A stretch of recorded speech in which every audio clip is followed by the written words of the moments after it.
umumnya kalau itu pemeriksaan yang standar ya, pasti orang akan cek kan. Yang jadi pikiran saya, kenapa kok saya tidak disentuh? Saya tidak disentuh, saya tidak diperiksa.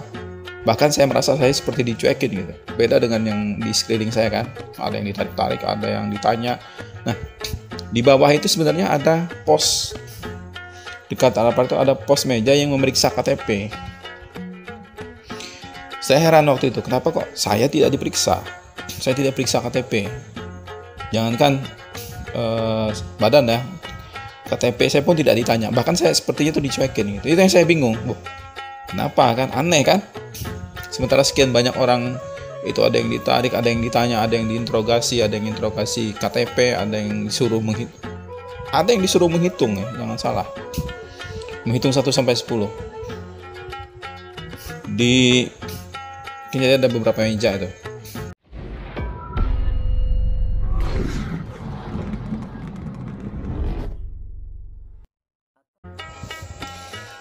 Halo geng, jumpa lagi dengan Bang Upik. Tetap subscribe bagi yang belum, yang sudah. Terima kasih banyak karena subscribe masih gratis geng, belum bayar lagi. Jadi pencet juga tanda loncengnya. Oke geng, hari ini saya mau cerita, mengajak kembali ke kejadian Sampit ya, peristiwa Sampit. Dimana saat itu saya masih mahasiswa, jadi dari sudut pandang saya akan cerita. Karena waktu itu saya adalah salah satu yang tidak terlalu percaya mistis apa yang terjadi di Sampit gitu. Pada saat sebelum kejadian ya, itu saya ditelepon. Saya sedang berada di Malang, ada acara mahasiswa waktu itu. Saya ditelepon saudara, ditelepon kakak, diminta untuk pulang ke Sampit. Saya tanya ada apa? Dia bilang akan terjadi sesuatu, kata kakak saya. Kemudian saya nanggapnya dengan guyonan saja. Ada apa? Nggak mungkin lah terjadi sesuatu di kampung gitu kan. Kakak saya bilang akan terjadi sesuatu yang besar dan kamu cepat pulang. Awalnya saya nggak percaya. Terus terang awalnya saya tidak percaya. Lantas kemudian saya balik ke Jogja ya. Balik ke Jogja, saya coba cek teman-teman orang Sampit yang ada di asrama, baik itu asrama yang di Pakuningratan maupun asrama yang ada di Kaliurang. Dan ternyata memang asrama itu sudah ditinggalkan kawan-kawan yang lain ya, mereka sudah pada pulang ke Sampit duluan. Saya pun heran, ada apa gitu. Nah, dari situ saya mulai berpikir, jangan-jangan serius ini. Tapi saya tetap tidak yakin. Cuman karena permintaan kakak saya untuk pulang, ya saya pulang lah. Saya pulang naik kapal dari, kalau nggak salah waktu itu dari Tanjung Mas Semarang. Karena dulu kan semua transportasi kapal kalau mahasiswa. Kalau yang pesawat itu udah yang tajir-tajir lah itu. Kalau yang kere-kere macam saya ya naik kapal lah. Di tengah perjalanan saya berpikir, ada apa sebenarnya di Sampit gitu kan. Memang di berita saya sudah mendengar ada letupan-letupan ya, sedikit-sedikit lah, tapi saya tidak berpikir itu akan menjadi suatu hal yang besar. Nah ya geng, di kapal itu saya berpikir, apakah yang saya pikirkan waktu kecil itu terjadi gitu. Karena waktu kecil, waktu ya mungkin SD lah, karena saya kan sering bermain dengan anak-anak itu, dengan orang-orang itu ya. Banyaklah teman-teman saya dari mereka. Saya berpikir, karena kami sering diintimidasi bukan hanya anak-anak gitu, kadang-kadang orang tua. Di Sampit itu ada yang namanya geng ninja. Geng ninja itu geng mereka. Kalau itu sudah bertindak susah. Karena mereka main kroyok, main orang banyak.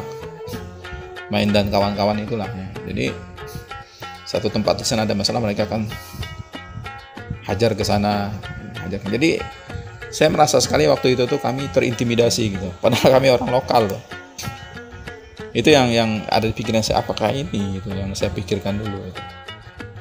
eh, saya berharap semuanya berjalan baik-baik saja waktu itu ya. Cuman ada sesuatu hal yang bagi saya agak unik lah. Dari peristiwa itu ketika saya turun dari kapal ya,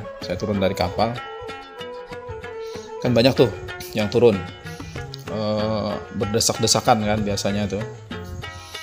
Nah itu saya turun dari kapal, saya tidak terpikir macam-macam waktu itu. Cuman saya melihat dari atas kapal itu di bawah ada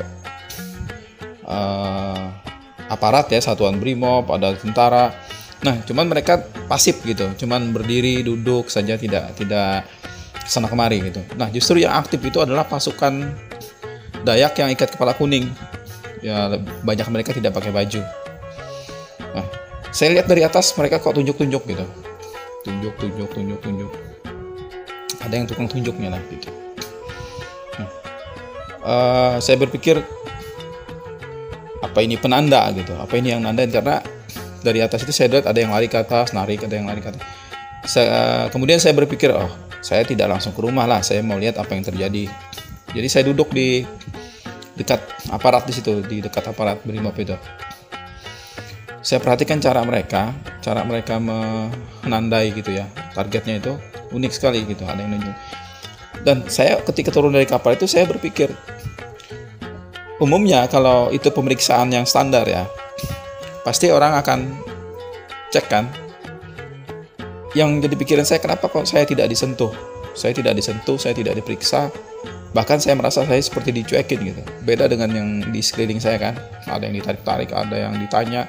Nah di bawah itu sebenarnya ada pos, dekat aparat itu ada pos meja yang memeriksa KTP. Saya heran waktu itu, kenapa kok saya tidak diperiksa, saya tidak periksa KTP. Jangankan badan ya, KTP saya pun tidak ditanya, bahkan saya sepertinya itu dicuekin gitu. Itu yang saya bingung, kenapa kan, aneh kan.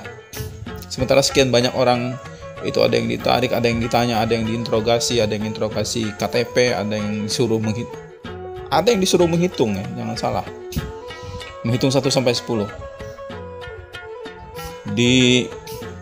Jadi ada beberapa meja itu, ada meja KTP, ada meja disuruh menghitung, ada yang macam-macam lah, ada yang tukang tunjuk sana langsung tarik. Saya berpikir unik juga gitu kan. Saya kok tidak diapa-apakan, tidak ditanya, bahkan terkesan lebih dicuekin. Saya berpikir lagi, ini kok aneh gitu kan. Karena saya kan termasuk mahasiswa yang tidak terlalu percaya mistis sebenarnya. Tapi pada saat peristiwa itu saya melihat banyak hal. Begitu pulang, saya pulang ke rumah, memang rumah sepi kan, karena orang tua saya itu dia kerjanya di hulu sana. Sementara saudara-saudara saya, abang saya itu ikut di konvoi itu gitu. Nah, yang tidak pernah saya lihat di kondisi umum gitu ya, itu saya lihat saat peristiwa itu, saat kejadian itu. Itulah yang kemudian maksud saya sesuatu yang tadinya tidak masuk akal saat itu menjadi sesuatu hal yang masuk akal gitu. Jadi yang cerita-cerita yang saya dengar dulu tentang suku Dayak turun-temurun tuh saat itu terjadi gitu. Kemudian orang menajah antang, orang mandi-mandi, ya, ritual-ritual itulah. Terus termasuk hal-hal lain juga, entah itu Panglima Api atau bukan, orang-orang sih bilang Panglima Api, kalau saya sih tidak tahu persis ya. Yang jelas ketika satu rumah dibakar atau satu titik dibakar, titik yang lain itu tidak ikut terbakar. Itu yang salah satu juga yang membuat saya waktu itu berpikir, ini betulkah gitu,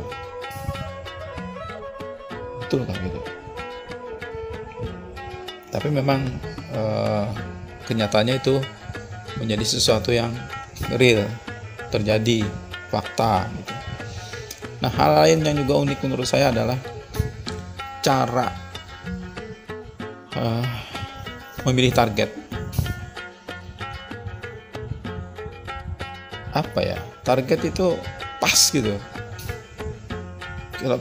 Kalau itu disebut acak gitu kan, harusnya kan mungkin akan ada salah target kah, salah korban kah. Ini tidak, targetnya itu betul itu gitu. Ya, walaupun memang ada hal-hal yang sudah di luar kendali lah gitu, di luar kendali kelompok-kelompok tertentu. Terlepas dari itu semua, saya melihat target itu seperti terukur gitu. Memang itu targetnya. Itu yang unik dari peristiwa Sampit, dari kejadian itu yang saya ambil pelajaran lah. Oh, apakah betul mistis itu jalan gitu. Dan sejauh itu kenyataan di lapangan memang itu yang terjadi.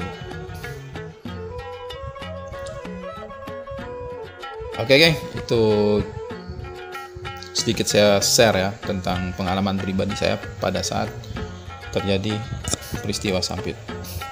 Sampaikan pendapat kalian, tuliskan di kolom komentar, like, share, dan komen jangan lupa. Dan jumpa lagi di video berikutnya.